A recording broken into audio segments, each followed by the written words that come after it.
aux grands hommes la patrie reconnaissante. C'est sous cette épitaphe, sur le linteau du Panthéon, que la mémoire de Robert Badinter fut honorée aux côtés de Voltaire, Rousseau, Victor Hugo ou Émile Zola. Et c'est ainsi que la nation rend les honneurs à des personnes particulièrement méritantes. Mais il y a un paradoxe dans cet honneur qui est fait aux grands hommes, c'est qu'ils y entrent dans leur condition la plus humiliante. La patrie est reconnaissante, mais c'est à un mort que l'on rend les honneurs, un petit peu comme on le fait pour ceux qui sont morts au champ d'honneur. Et c'est un peu trop tard, n'est-ce pas? Tous les grands hommes que cette terre a portés, tous les héros, sont morts et témoignent ensemble de la vanité de la vie. On célébrera leur gloire pendant quelques années encore, puis on les oubliera, n'en doutons pas.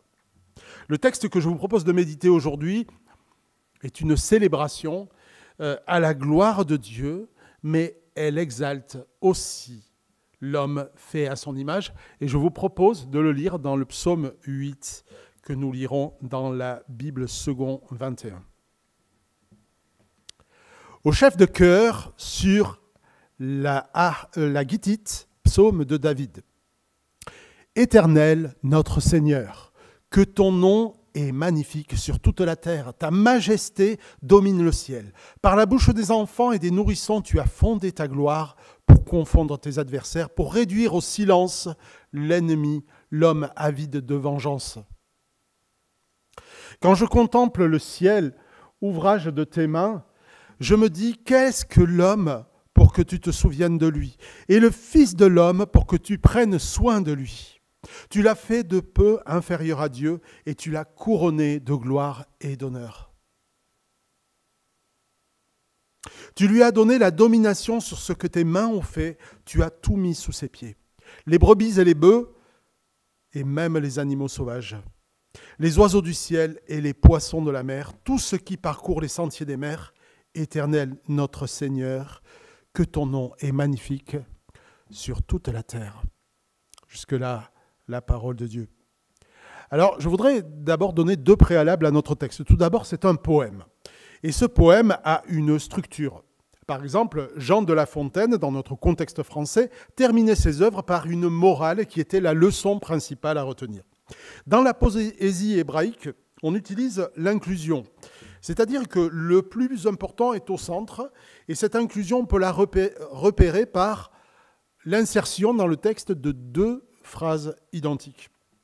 Alors les plus perspicaces auront remarqué que la même phrase est répétée au début et à la fin. Éternel, notre Seigneur, que ton nom est magnifique sur toute la terre. Ce qui nous oriente sur le centre de ce texte, à savoir la gloire de l'homme. C'est pourquoi j'ai donné le titre à cette prédication, « Qu'est-ce que l'homme pour que tu te souviennes de lui ?» La deuxième remarque sur ce texte, c'est une question de vocabulaire. Dans nos cultes, dans nos célébrations, nous utilisons souvent des mots dont nous ne connaissons que très peu le sens. Que veut dire le mot « gloire » ? Littéralement, kavod en hébreu signifie quelqu'un de pesant, d'imposant, de lourd. Un homme gros est un homme glorieux dans le Proche-Orient ancien.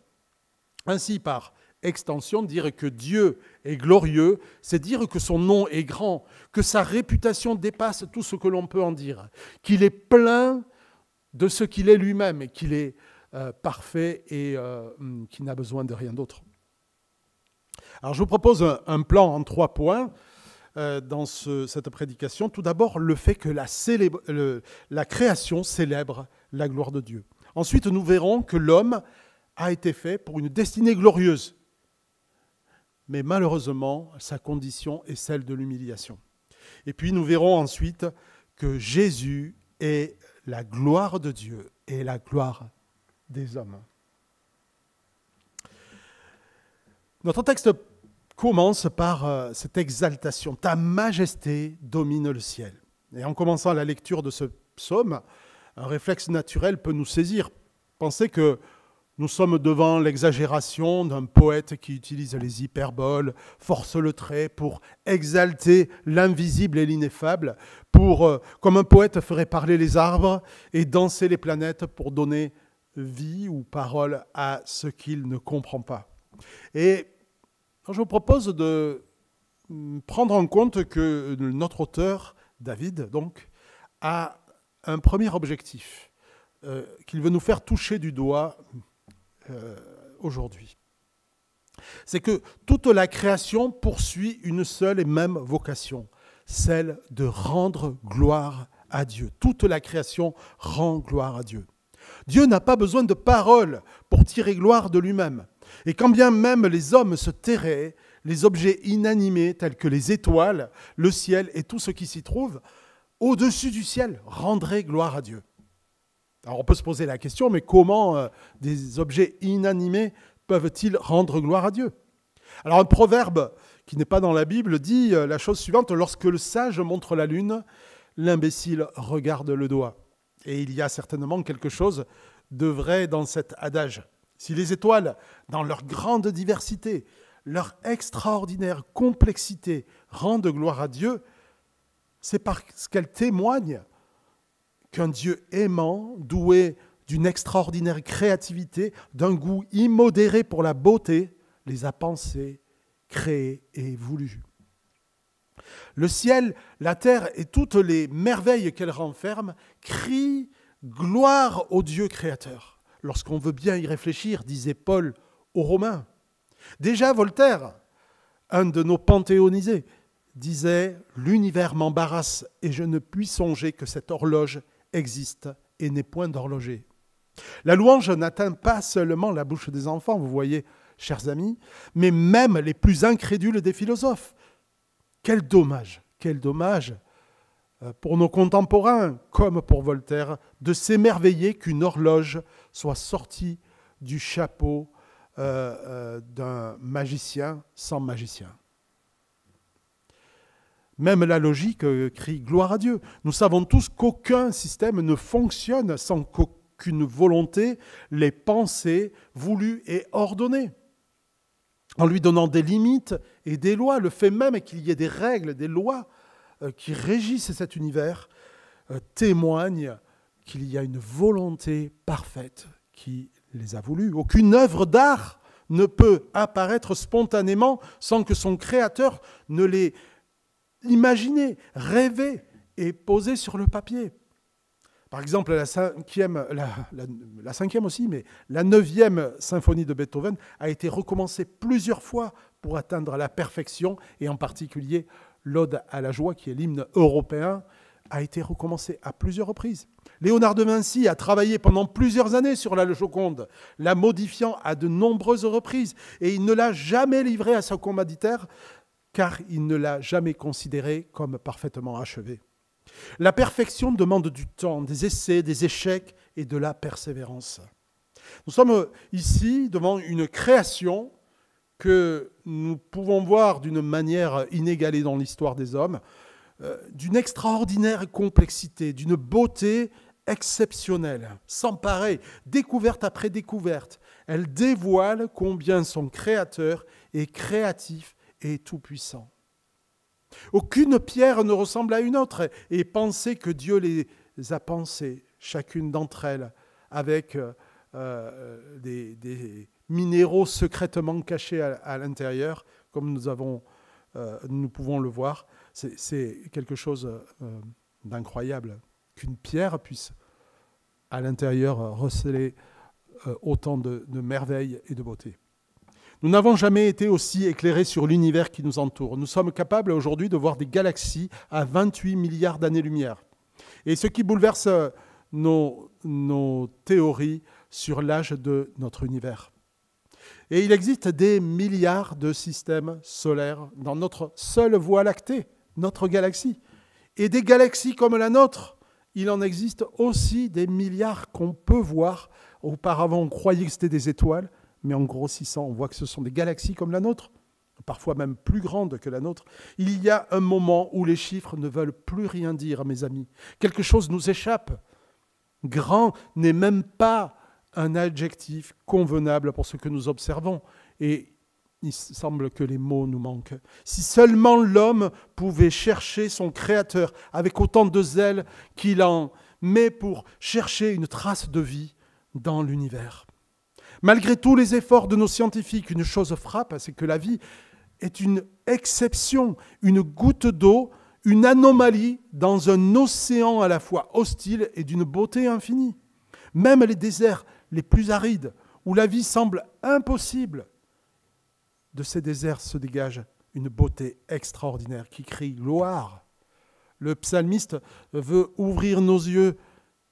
Tout ce qui existe crie « gloire à Dieu ». Tout ce que la science nous révèle aujourd'hui ne fait que confirmer l'émerveillement du psalmiste qui en voyait beaucoup moins à son époque. Et pourtant, ce n'est pas du côté de la science que nous trouverons des certitudes. Car malgré ses prétentions, la science n'explique pas tout. Plus nous en savons sur notre univers et moins les hommes se tournent vers leur Créateur. En fait, l'auteur de l'Épître aux Hébreux a bien raison de nous dire dans Hébreux 11, verset 3, « C'est par la foi que nous reconnaissons que l'univers a été formé par la parole de Dieu, en sorte que ce qu'on voit n'a pas été fait de choses visibles. » La science ne peut expliquer l'invisible. Seule la foi, ce sixième sens que Dieu donne à ceux qu'il aime, peut nous faire crier « gloire à Dieu ». Quand sur cette terre, les hommes, à force d'arguments, de mépris, voire de violence, auront fait taire la foi, des enfants crieront « gloire à Dieu ». Car Dieu peut susciter la foi aux personnes les plus inattendues, parce qu'il l'a décidé en lui-même. Frères et sœurs, je crois que Dieu est le plus grand gentleman. Quand les sages de notre temps qui s'évertuent à regarder le bout du doigt au fur et à mesure qu'ils en savent, eh bien,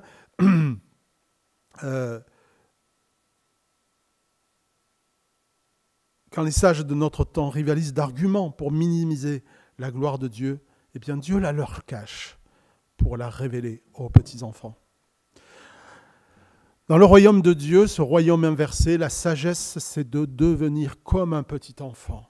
Et c'est avec cette même ferveur, cette même confiance que les enfants accordent à leurs parents que nous devons lire ce psaume et nous écrier « Gloire à Dieu ». Mes amis, le psalmiste nous invite à devenir comme des petits-enfants en ce qui concerne la foi. Lorsqu'il a marché sur nos sentiers, notre Seigneur disait « Laissez venir à moi les petits-enfants, et ne les empêchez pas, car le royaume des cieux est pour ceux qui leur ressemblent. » Je voudrais citer le catéchisme de Westminster, si connu, qui dit dans son premier article que le but principal de l'homme, c'est de louer Dieu et de prendre plaisir en lui. Mais C.S. Lewis, pour ceux qui le connaissent, commente, c'est une seule et même chose que de louer et de prendre plaisir en Dieu. En nous demandant de lui rendre gloire, Dieu ne nous demande rien d'autre que de prendre plaisir en lui. Et c'est en devenant comme un petit enfant que nous pouvons le faire. Toute la création crie et n'a été créée que pour un seul but, crier gloire à Dieu. Au milieu de cet univers, personne ne niera que l'homme est une poussière. Pourtant, notre psaume nous rappelle que c'est à une destinée glorieuse que Dieu le destine. Qu'est-ce que l'homme, verset 5, pour que tu te souviennes de lui? Et le Fils de l'homme, pour que tu prennes soin de lui. Le psalmiste s'étonne, et nous avec, que devant un univers si complexe, immense et extraordinaire à la fois, il a plu à Dieu d'y mettre l'homme et d'en faire son partenaire privilégié. L'homme n'est fait que de poussière et d'eau, des éléments les plus élémentaires de l'univers. Dieu lui insuffla le souffle de vie, mais il ne l'a pas fait de la même manière qu'à tous les êtres vivants. Au verset 6, nous lisons « Tu l'as fait de peu inférieur à Dieu, et tu l'as couronné de gloire et d'honneur. » Face aux données de la science, le récit de la création est souvent maltraité. Et nombre de théories sont enseignées à nos enfants et répétées comme des mantras dans nos reportages télévisés, mais elles ne rendent pas gloire à Dieu. Et elles méprisent celui qui a été fait à son image. Nous devons résister, mes frères et sœurs, à la pensée contemporaine et qui voudrait faire de l'homme un animal comme les autres, qui, par le miracle de la vie, se trouverait au sommet de l'évolution. L'homme et la femme ne sont pas le fruit d'un processus de sélection que l'on pourrait appeler évolution. La foi d'enfant que nous avons reçue doit sceller en nous, dans notre cœur, cette conviction que je lis dans Genèse 1, 27. Dieu créa l'homme à son image, il le créa à l'image de Dieu, il créa l'homme et la femme.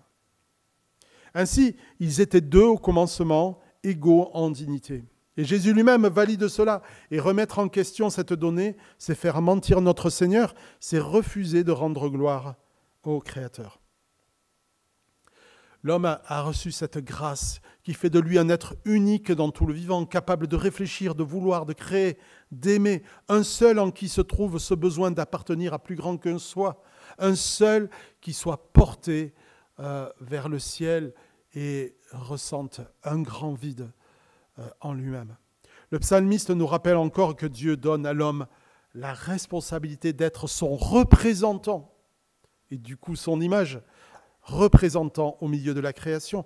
Il lui donna la domination, tu lui as donné la domination sur ce que tes mains ont fait. Tu as tout mis sous ses pieds, versets 7 et 8. Les brebis comme les bœufs et même les animaux sauvages, les oiseaux du ciel et les poissons de la mer, tout ce qui parcourt les sentiers des mers. Oui, Dieu a pris soin de l'homme et l'a destiné à partager sa gloire. Mais après avoir s'être écrié par la foi ces choses-là, nous devons nous aussi être réalistes et nous rendre à l'évidence. Le portrait que brosse le psalmiste nous expose le projet de Dieu au commencement. La réalité que nous vivons aujourd'hui, c'est plutôt celle de l'humiliation de l'homme.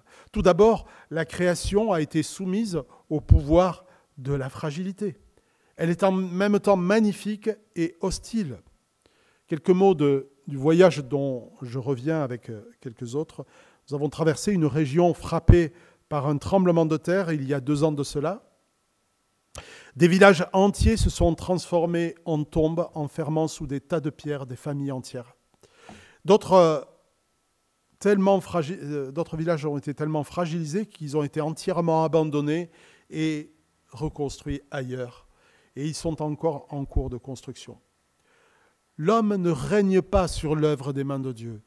La création se retourne souvent contre lui. Nous avons vu des hommes et des femmes qui tirent leur subsistance de la terre avec peine sur une terre aride et desséchée. Et même s'il reste quelque chose de la volonté de Dieu au départ, la nature se montre souvent hostile. Même les animaux se retournent parfois contre les hommes. Parlons encore de l'ennemi plein de hargne dont parle notre psaume. Il n'est pas silencieux, comme le psalmiste le dit. Il fait encore peser sa domination sur le plus faible. On a vu des femmes reléguées au rang de servantes et des enfants qui ne crient pas gloire à Dieu, mais nous les avons entendus dès 3 ans. Nous avons entendu dans les écoles être endoctrinés dans des mensonges dont ils ne comprennent ni la langue ni le sens.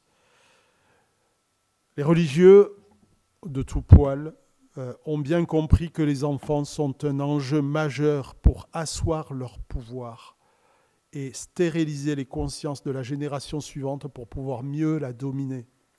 Les catastrophes, l'exploitation de l'homme par l'homme, la misère, les maladies et la mort nous a tous frappés.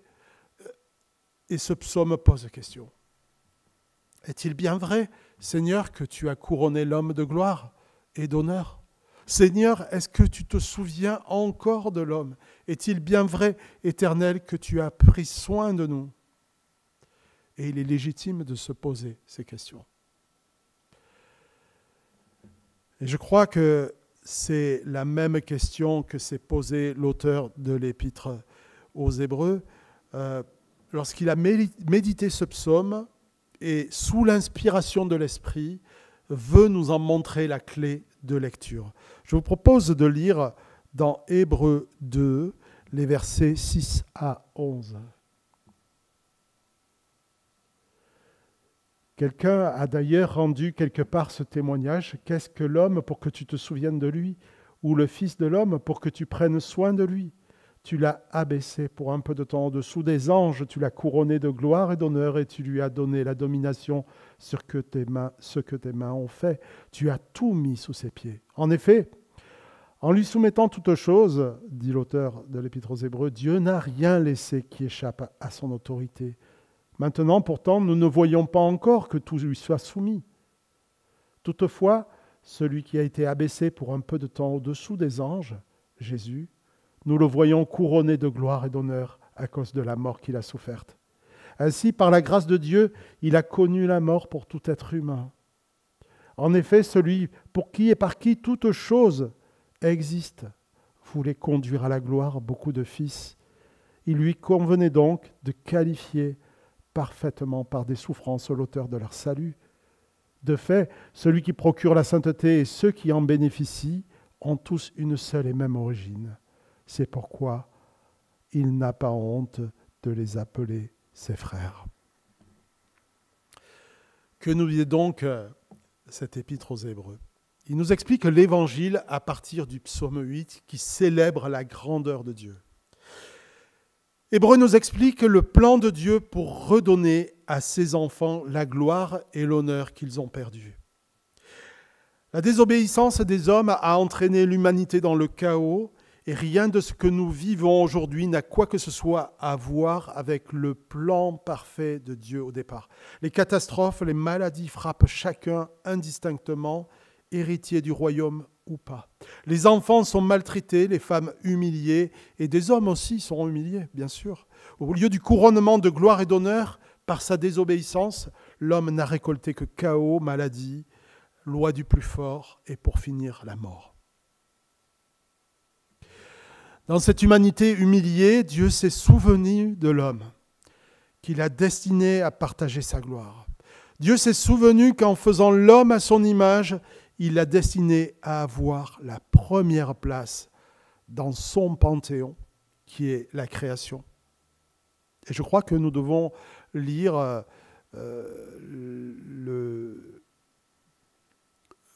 le récit de la Genèse comme la description d'un temple dans lequel Dieu a mis son image. Je crois que c'est attesté par le fait que, par exemple, dans la description du temple, on voit plein d'images du paradis perdu, dans les décorations en particulier. Et avec le chandelier qui représenterait l'arbre de la vie. Dieu s'est souvenu de son plan au départ. Verset 10, conduire beaucoup de fils à participer à sa gloire. C'est pourquoi, verset 7, Dieu a abaissé Jésus pour un peu de temps au-dessous des anges. Il lui convenait pour cela d'élever à la perfection, par ses souffrances, celui qui devait leur ouvrir le chemin du salut. Dans un village de montagne, j'ai vu un jeune homme boire à une rivière et cela m'a suggéré, m'a fait réfléchir sur ce que le Seigneur a fait pour nous et j'aimerais vous le partager. La rivière dans laquelle ce jeune homme a bu n'est pas ce genre de rivière que l'on voit sur les cartes postales de montagne, ni ne ressemble à celle que vous voyez en vous promenant dans les Alpes. Ce jeune homme buvait dans une rivière jonchée de détritus, de bouteilles jetées à côté des excréments d'un âne qui était en train de sucer les cailloux. Si moi je buvais de cette eau, je devrais être rapatrié d'urgence en France. Et on s'était bien assuré que nous étions couverts par notre assurance pour cela.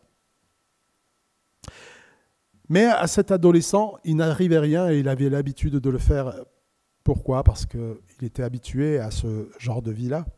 Et cette image m'a frappé, éclairant ce que l'auteur de l'Hébreu me semble vouloir dire. Jésus est venu dans notre flaque de boue. Il a bu au torrent jonché des détritus et des excréments de nos vies putrides. Mais cette source qui, pour moi, mène à la mort, a été pour lui l'occasion de me donner la vie, afin que je puisse boire à sa source, celle d'eau vive qui jaillira jusque dans la vie éternelle. Saisir cette vérité ne peut pas nous laisser indifférents. Tu ne peux plus suivre Jésus comme avant, au temps de ton ignorance. Tu ne peux plus vivre ainsi. Crie gloire à Dieu pour son plan parfait. Glorifie son nom par ta vie, car tu vas participer à sa gloire. La première application que je vous propose à partir de ce texte, c'est que nous devons nous rappeler que, quels que soient nos semblables, nos frères, nos amis, nos voisins ou nos ennemis, qu'ils nous plaisent ou non, il reste en eux quelque chose de cette image de Dieu. Même si cette image est flétrie par le péché, il reste en eux cette image de Dieu. Même si leurs choix ou convictions témoignent de leur révolte contre Dieu, il y a quelque chose en chaque être humain qui veut crier gloire à Dieu. Si nous sommes à Christ, ce que je souhaite de tout cœur pour tous ceux qui écoutent aujourd'hui, alors nous n'avons qu'une chose qui nous distingue de ceux qui ne croient pas. La grâce que le Seigneur nous a faite lorsque Jésus a été fait pour un peu de temps au-dessous des anges par la mort qu'il a subie pour nos péchés. Nous ne sommes rien de plus et nous ne sommes rien de moins non plus que des affranchis. Prions Dieu de mettre en nous cette compassion qui était celle de Jésus pour les foules sans berger, ceux qui n'ont pas reçu cette grâce. La seconde application, c'est que la foi des enfants est un enjeu majeur. Je le savais déjà, mais je l'ai vu en particulier dans ce voyage. Elle est un enjeu majeur partout où l'ennemi plein de hargne fait son œuvre. Nous avons vu un pays dans lequel, selon les dires des chrétiens, on endoctrine les enfants dès l'âge de 3 ans, leur faisant réciter en boucle des versets dans une langue qu'ils ne comprennent pas, parce que ce n'est pas leur langue, pour mieux les contrôler plus tard. Mais par la grâce de Dieu, nous avons vu aussi Stéphane et Julia, ce sont des pseudos que j'utilise, Stéphane 14 et Julia 10 ans, qui chantent et prient avec une ferveur qui manque à beaucoup d'entre nous. Julia connaît le sermon sur la montagne par cœur. Elle nous a récité en arabe les béatitudes. Et même si je n'ai rien compris, je n'ai pas pu retenir mes larmes. Comprenons bien, elle connaît Matthieu 5, 6 et 7 par cœur, 10 ans. Et il ne manque aucune de leurs réunions clandestines.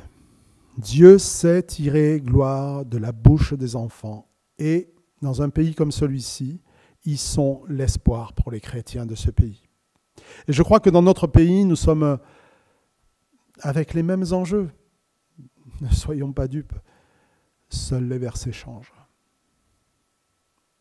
Enfin, frères et sœurs, nous devons changer de regard sur nos existences. Dieu nous a destinés à partager sa gloire avec Christ. Que nous soyons dans l'abondance ou dans la disette, en santé ou en train de lutter contre une maladie, nous devons apprendre à ne pas fonder trop d'attentes dans ce monde-ci. Dieu avait pour projet, nous dit Hébreux, de conduire beaucoup de fils à partager sa gloire, à être couronnés de gloire et d'honneur, selon le psaume 8. Agissons donc en tant qu'héritiers du royaume à venir et nous ne nous contentons pas de la flaque de boue que ce monde veut nous offrir.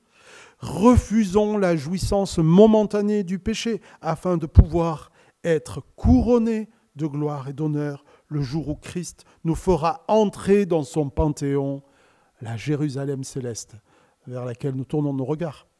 Nous sommes des ambassadeurs du royaume à venir. Agissons en tant que tels, avec une vie qui reflète la gloire du Dieu que nous adorons. Jésus n'a pas eu honte de nous appeler ses frères et sœurs. Que le Seigneur vous bénisse. Amen.